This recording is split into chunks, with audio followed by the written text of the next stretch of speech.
नमस्कार दोस्तों, अपन राजस्थान संप्रदाय के बारे में पढ़ रहे थे। अपन पढ़ते हैं जसनाथ जी के बारे में। जसनाथ जी ने जसनाती संप्रदाय के प्रवर्तक हैं। 1482 में कत्रियासर गांव है बीकानेर में, वहाँ इनका जन्म जाट परिवार में हुआ। जाट परिवार में जसनाथ जी का जन्म हुआ। गोरखमालिया बीकानेर में 12 वर्ष तक कठोर तपस्या करी। इन्होंने गोरखमालिया में तपस्या करी। तपस्या करने के बाद इन्होंने संदेश दिया कि जीवों पर दया करनी चाहिए तथा योग पर इन्होंने बल दिया। इन्होंने 36 उपदेश दिए। इन्होंने राव लूणकर्ण को तत्समय वरदान दिया था बीकानेर का राजपद प्राप्त करने का। इन सभी चमत्कारों को देखते हुए दिल्ली के सुल्तान, तत्कालीन सुल्तान सिकंदर लोदी ने इनको कत्रियासर के पास भूमि दान दी। 1500 ईस्वी में जम्बोजी व जसनाथ जी का मिलन हुआ।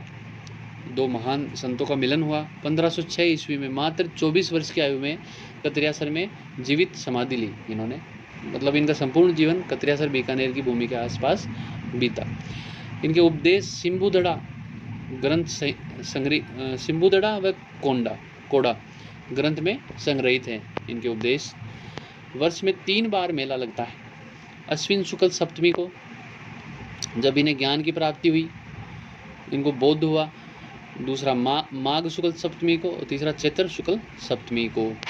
अनुयायी इनके अग्नि नृत्य करते हैं, काली उनका धागा पहनते हैं, जाल वृक्ष व मोर पंख को पवित्र मानते हैं। तो ये था जसनाथ जी के बारे में।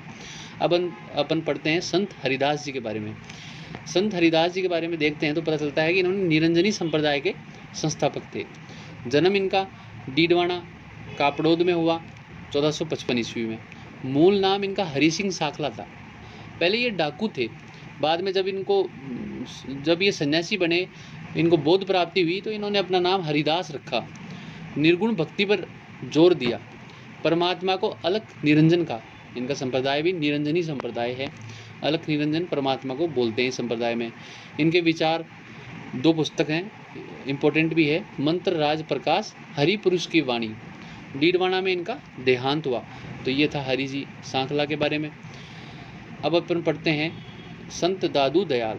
संत दादू दयाल राजस्थान के कबीर, अहमदाबाद गुजरात में इनका जन्म हुआ 1544 ईस्वी में।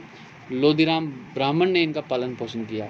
इनके गुरु थे बुड्ढन जी या वृद्धानंद जी।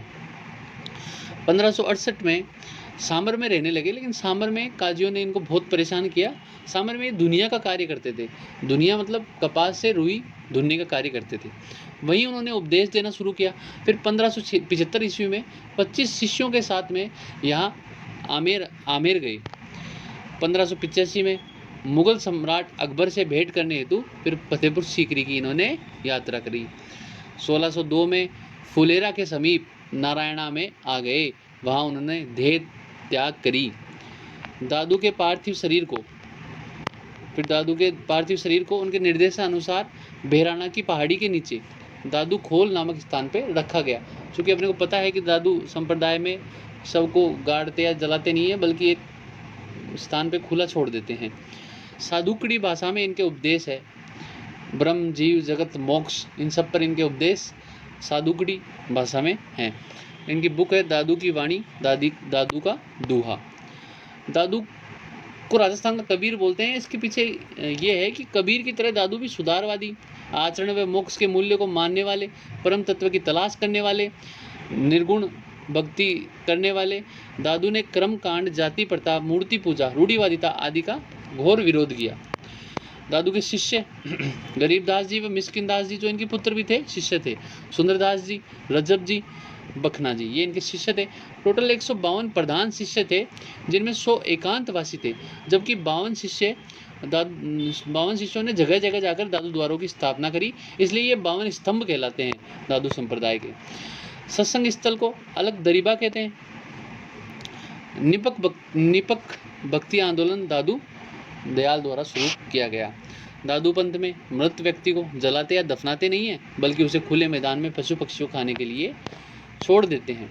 अब दादू संप्रदाय की शाखाएं कुछ थी। खालसा, ये नरेना में जो मुख्य शाखा है, उनके स्थान पर वो खालसा है। विरक्त, जो घर से विरक्त होकर चले गए। उत्तरादि, जो उत्तर की दिशा की ओर चले गए। खाकी, जो खाकी पहनते हैं, नागा, जिसकी स्थापना सुंदरदास जी इनके एक शिष्य थे जिन्होंने करी। अब रजब जी सांगानेर के पठान थे। दादू के उपदेश सुनकर वो गुरु भक्ति ईश्वर महिमा में लीन रहे तथा उन्होंने शादी नहीं की और आजीवन दूल्हे के वेश में रहे।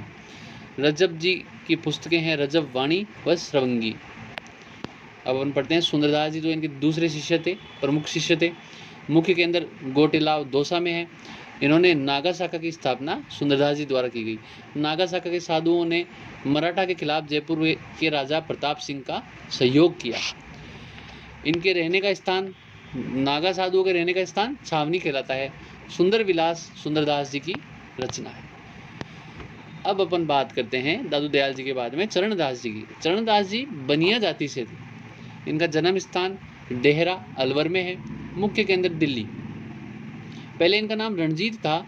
सुखदेव नामक गुरु से इन्होंने दीक्षा ली। उसके बाद में इनका नाम चरणदास रखा गया।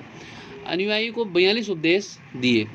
पीले रंग के कपड़े पहनते हैं। इनके अनुयायी पीले रंग के कपड़े पहनते हैं। इन्होंने पहले ही नादिर शाह के आक्रमण की जानकारी दे दी जो 1739 ईस्वी में हुआ था।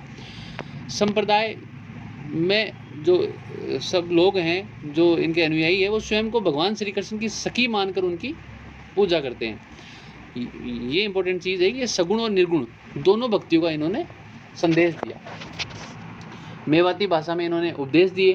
प्रमुख शिष्य हैं, ये इंपॉर्टेंट है, दयाबाई व सहजोबाई। दयाबाई की बुक्स हैं दयाबोध व विनय मलिका। सहजोबाई की पुस्तक है सहज प्रकाश। भगवत गीता को आधार ग्रंथ इन्होंने बनाया व योगाभ्यास से अपनी सारी सिद्धियां प्राप्त करी। ये थे चरणदास जी। संत लालदास जी लालदासी संप्रदाय के प्रवर्तक हैं। ये मेवात क्षेत्र में धोली धूप गांव अलवर से संबंधित हैं। 1504 ईस्वी में इनका जन्म हुआ। मेव जाति से थे। बचपन में निर्धन थे इसलिए लकड़ी बेचने का कार्य करते थे। तिजारा के फकीर गद्दन चिश्ती से इन्होंने दीक्षा ली तथा बांदोली ग्राम में सिंहशिला पहाड़ पर इन्होंने कुटिया बनाई। उस समय मेवात क्षेत्र में धार्मिक व सामाजिक कुरीतियाँ फैली हुई थी। ये खुद मुसलमानों में व्याप्त कुरीतियों को मानते नहीं थे। वह उन कुरीतियों को दूर करने के लिए लालदास जी ने नैतिक शुद्धता पर बल दिया। संत लालदास जी ने हिंदू और मुस्लिम दोनों संप्रदाय की अच्छी बातों को अपनाया व उपदेश में दिया। मैं मुसलमान इनको पीर बोलते हैं। लालदास जी की चेतावनियाँ इनका प्रमुख ग्रंथ है। नंगला जो कि भरतपुर में स्थान है वहाँ इनका निधन हुआ व इनकी समाधि शेरपुर अलवर में है। लालदास जी के प्रिय कथन है लाल जी साधु ऐसा चाहिए धन कमा कर खाए, हृदय हर की चाकरी पर घर कबू न जाए। दूसरे घर पे कभी नहीं जाए। साधु ऐसा होना चाहिए जो खुद का धन खुद कमा के खाए और हृदय में उसके हरि का नाम होना चाहिए। लालदास संप्रदाय में दीक्षा लेने वाले को गधे पर बिठाकर उसका काला मुंह करके उल्टा बिठाया जाता है, उसे बांध दिया जाता है, फिर उसके पूरे गांव की गलियों में चक्कर कटवाया जाता है ताकि लेस मात्र भी उस व्यक्ति के अभिमान ना रहे। और उसके बाद में उसे शरबत पिलाया जाता है ताकि उसकी वाणी मीठी रहे। अब अपन बात करते हैं बालानंद आचार्य की। ये लोहागढ़ जी इनका मुख्य केंद्र है। अपनी खुद की सेना रखते थे इसलिए इनको लश्कर संत कहते हैं। औरंगजेब के खिलाफ 52 मूर्तियों की रक्षा करी तथा औरंगजेब के खिलाफ इन्होंने मेवाड़ के राज सिंह व दुर्गादास राठौड़ के लिए अपनी सेनाएं भेजी। धन्यवाद। अगले लेक्चर में पढ़ते हैं।